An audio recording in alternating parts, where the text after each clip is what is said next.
पंचांग देखना सीखे तथा ज्योतिष पढ़ने चैनल में मैं आप लोगों को हार्दिक स्वागत करता हूं। साथियों, हमेशा की भांति आज भी हम लोग एक नई बात सीखने जा रहे हैं, जिसे ध्यान से देखें, सीखें और समझें, अपने मित्रों को भी बताएं।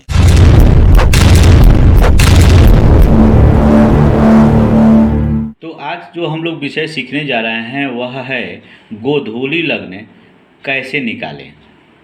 गोधूली लग्न कब होता है, कैसे हम समझें कि गोधूली लग्न का समय कब है।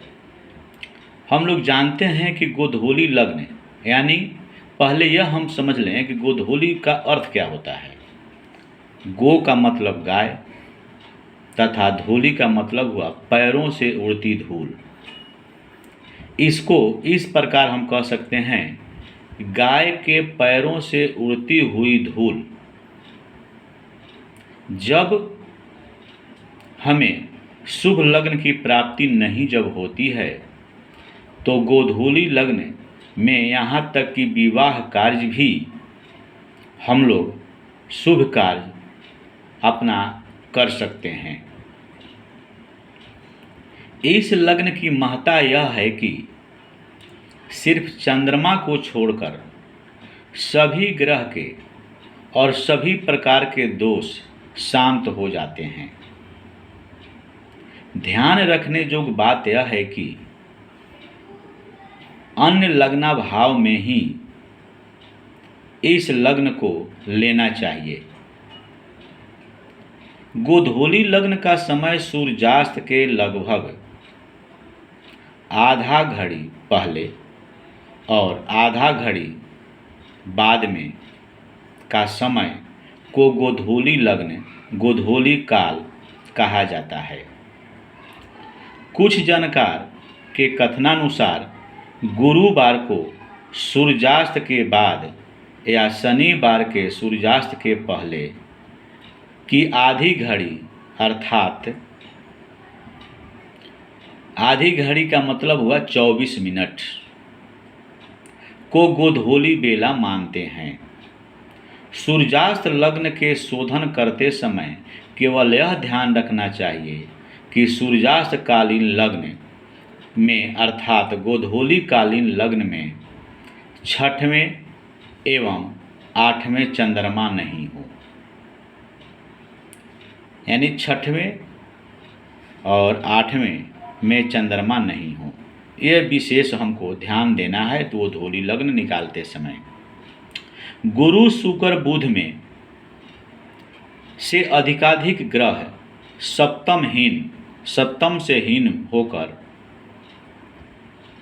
केंद्र में ही, ये 1, 4, 7, 10 केंद्र कहे गए हैं, केंद्र में होकर या त्रिकोण में हो, यानी बुध, शुक्र और गुरु ये शुभ ग्रह में आते हैं।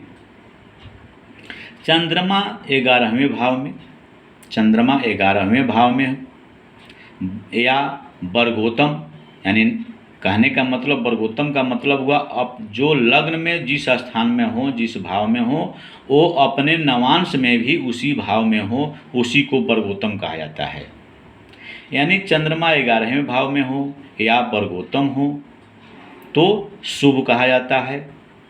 लग्नेश सबल स्थिति में हो, लग्नेश यानी 1 नंबर और 8 नंबर के स्वामी यानी मेष और वृश्चिक के स्वामी जो होते हैं मंगल होते हैं, तो मंगल को 8वें स्थान में होना शुभ नहीं कहा गया है। इस प्रकार हम लोग देखें कि 8वें स्थान यानी 8वें भाव में शुभ नहीं माना जाता है। 6, 8, 12 आप जानते हैं कि ये भाव में यदि चंद्रमा होते हैं तो शुभ फल नहीं देते हैं।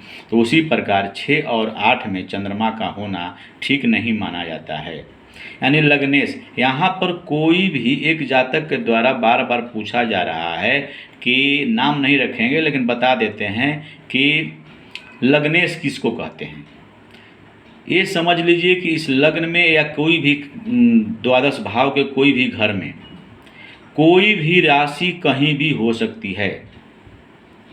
कहने का मतलब यहाँ पर यदि 4 नंबर लिखा हुआ है तो 4 का मतलब हुआ 4 माने कर्क राशि हुआ, कर्क राशि के स्वामी होते हैं चंद्रमा, यानी चंद्रमा कहाँ पर बैठे हुए हैं, चंद्रमा लग्नेश हुए, वो किस भाव में बैठे हुए हैं, किस राशि में बैठे हुए हैं, वही लग्नेश कहे जाते हैं। यानी लग्न भाव में जो नंबर लिखा हुआ है उस नंबर के स्वामी कौन हैं, उसी स्वामी को हम लोग लग्नेश कहते हैं, लग्न के मालिक कहते हैं।